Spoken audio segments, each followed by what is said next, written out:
help you, sir? Hi, I needed to get this package delivered to the Empire Stewardship. I'm sorry. Yes, of course, we can handle it. Yeah, please be very careful. It's very fragile. I do this every day. It's got some pretty volatile stuff in there.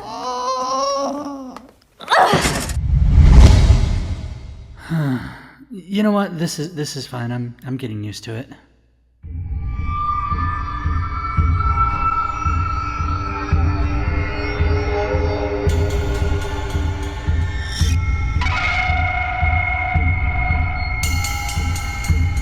Welcome to Monster Menagerie, the show where we break down monsters from books, TV, and games to see how the Paladin Order might handle their threat.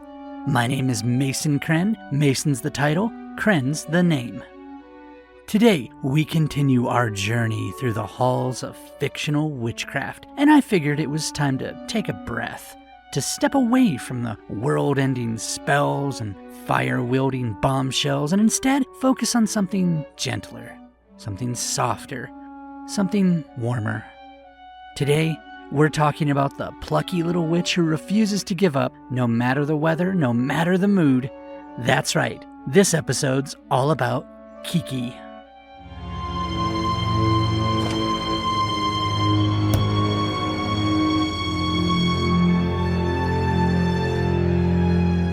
Kiki, no last name given, may just be the kindest, most wholesome witch we've covered so far, and that's saying something.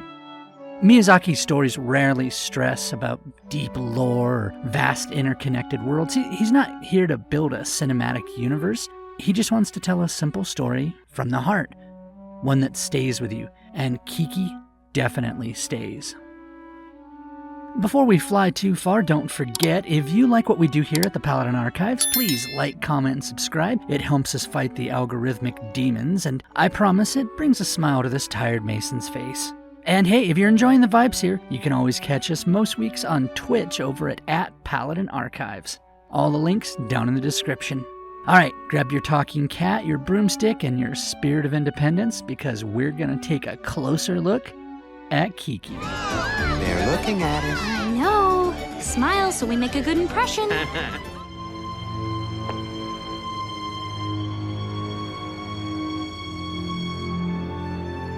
Unlike a lot of modern films and stories, Kiki's delivery service opts not to give us any direct lore. We're just witnesses to what's going on, and there's no reason for anyone to explain anything to one another.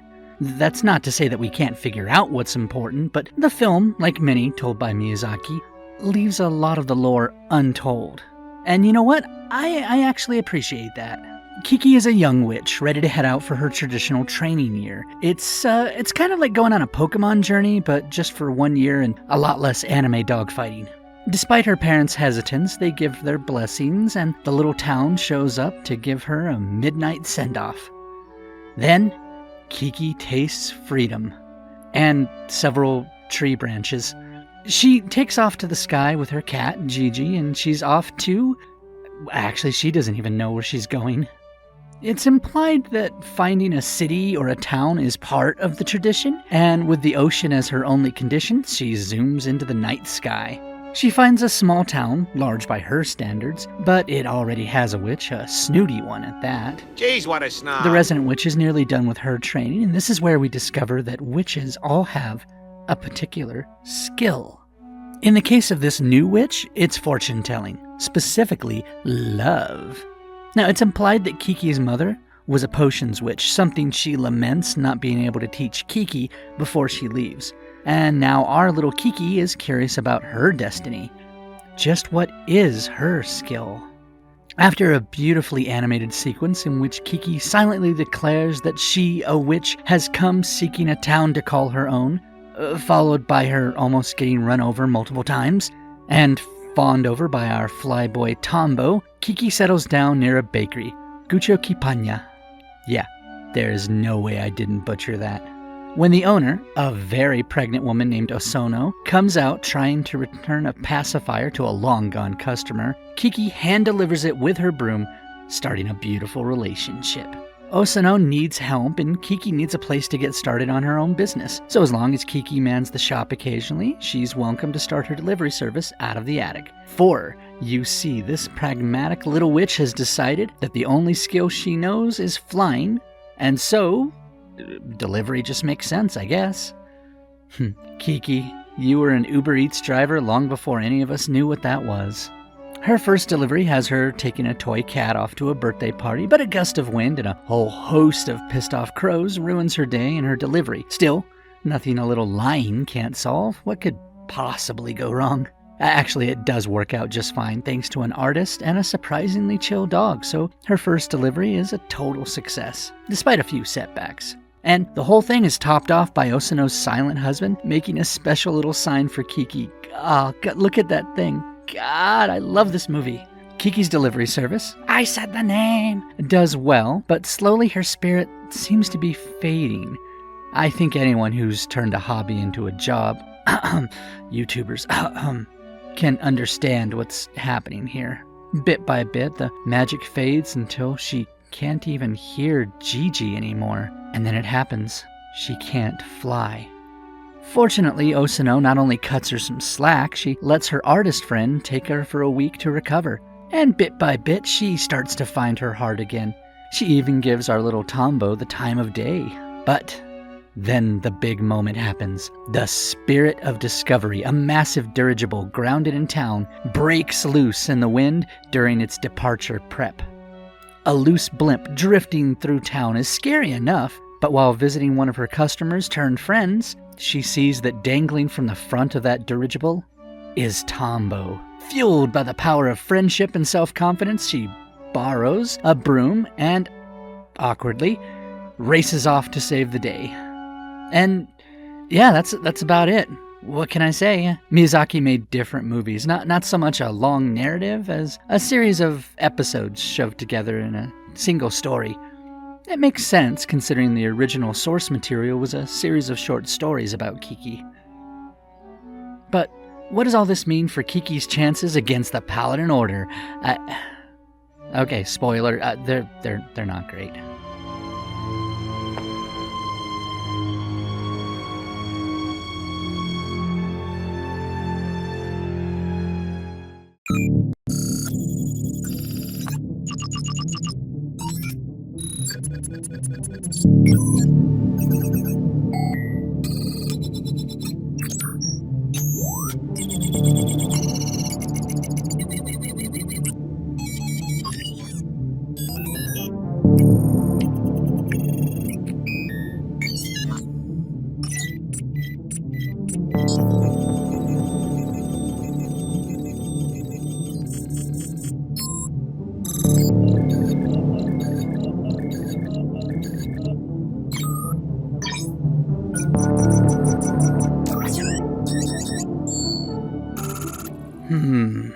Okay, so maybe we went a little too soft on this one. Look, I absolutely love Kiki, but she is clearly a non-combatant. And let's be real, that's how she's supposed to be. She isn't out here killing angels or fighting dark wizards. She's delivering bread and birthday gifts. She was pretty hardcore, braving a storm and holding her own against a murder of crows, but she barely escaped that cop at the start of the movie, and that was only thanks to Tombo's distraction. Now, I'm not going to sit here and pretend Kiki was ever going to be a threat to the Paladins, but what if she was, huh? Let's try a little experiment. Let's take what little we have with Kiki and see what might happen if we turned up the juice and gave her motivation to cause some real havoc. Let's see what she has to work with first. Flight. She's okay. The first time we see her lift off, she crashes into some trees, and when she comes into the city for the first time, amazing all of the people, she nearly hits a bus and causes a 5-car pileup. Then, she only goes and loses her bloody power, completely grounding herself until she discovers the power of friendship. But if we sharpen those skills just a tad bit and took her best feats, what could we do? Well, in this climactic scene from the end of the movie, Kiki races off to save Tombo from tumbling down to his demise. Just as he slips from the rope, she zooms in and grabs him, one-handed. Look at that. That pose right there.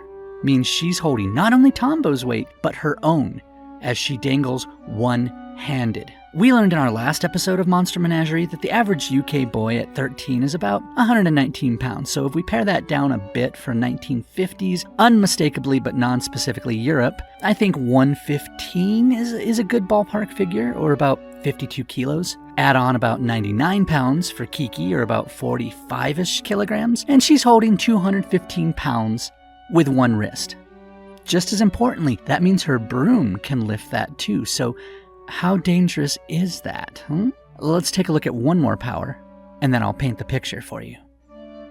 Animal communication. Now, all we see her talking to is Gigi. No one else hears him, and she can't talk to any other animals, but that's fine, because Gigi is a universal animal translator. He easily communicates the threats of the crows in the forest and the thoughts of the old dog at the manor to Kiki. True, she loses this ability, and depending on the version you watched, she doesn't get it back, but we're talking about peak Kiki here. So what does all this mean? Well, imagine the damage a 100-pound parcel could do falling from 100 feet up. The confusion a flock of pissed-off crows could deliver if Gigi told them that a group of humans over there wants to steal their eggs. And if she needs to get up close and personal, well, we see her flying with geese at one point in the movie. Geese typically fly 30 to 50 miles per hour, even faster if they've got a tailwind, so she's going at least 30 miles per hour.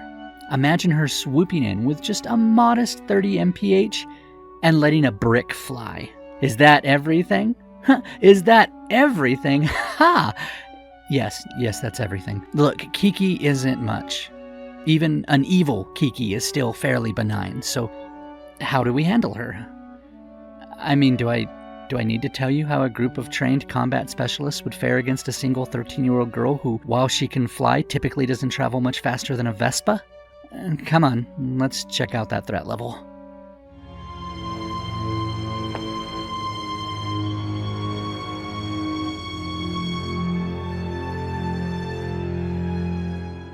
As a Mason with the Paladin Order, I'm called upon by Paladins in the field to relay important information about their targets. You see this library behind me? This is the archives. We know stuff. But you know what a Paladin wants? Threat level. Yes, while I could find weaknesses, strategies, and first-hand accounts of encounters in the past, most Paladins just want a number. What's their threat level? Now, a threat level, for those of you who are new, is a ranking from 1 to 6, though technically the scale goes up to 10. For all practical purposes, though, we top out at 6 because, well, anything beyond that is beyond the capabilities of the Order to address. A 1 might be something like a fishing vessel off the coast of Massachusetts accidentally reeling in a bishop fish. One paladin can drive out, maybe offer it a Eucharist to bless before releasing it back into the wild. No biggie. Convince the fisherman it was just a joke from Brett. Frickin' Brett. But a 10? Oh, that's something world-ending, something we couldn't even begin to mount a defense against. I'm talking levels like the mind virus that erupts in the souls of lonely people on the internet when they see their favorite YouTube influencer is suddenly in a relationship with another human being. How dare they? It's time to burn it all down. Okay, not really, but you get the idea. We don't really deal with anything that high up. So, what's with Kiki? I mean, okay, is there any point in me stretching this out? Does anyone here think she'll be anything other than a threat level 1?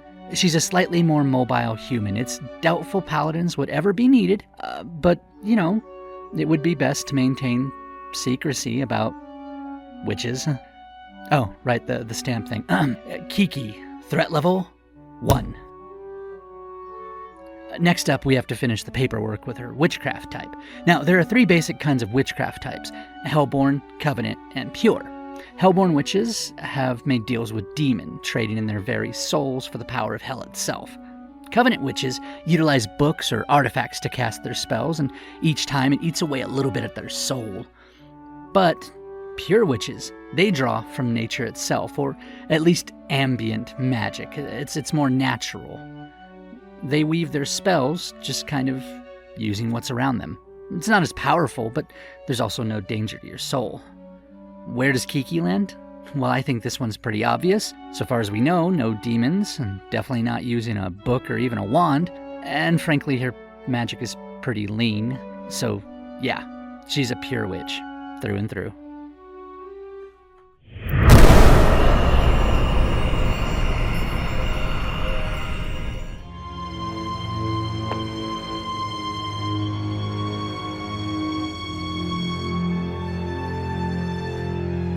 Gosh, this is such a lovely movie, so low stakes. Nothing really happens, and you know what? I love that.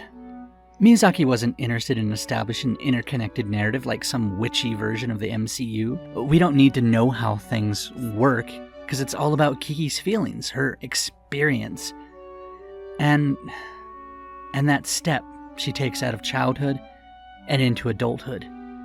Everything with her losing her powers, losing that connection to Gigi, it's bittersweet.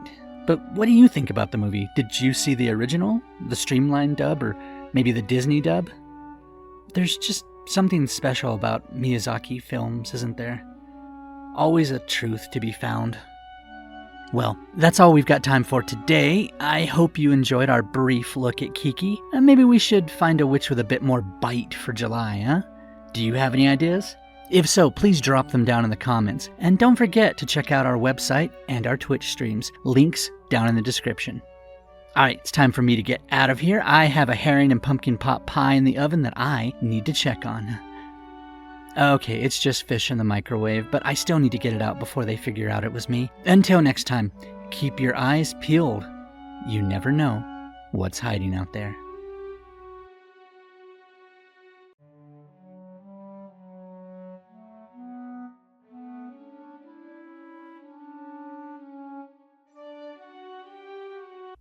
Yeah, did you know Kirsten Dunst was Kiki? That's so wild. Huh? Wait, Janine Garofalo was in this movie?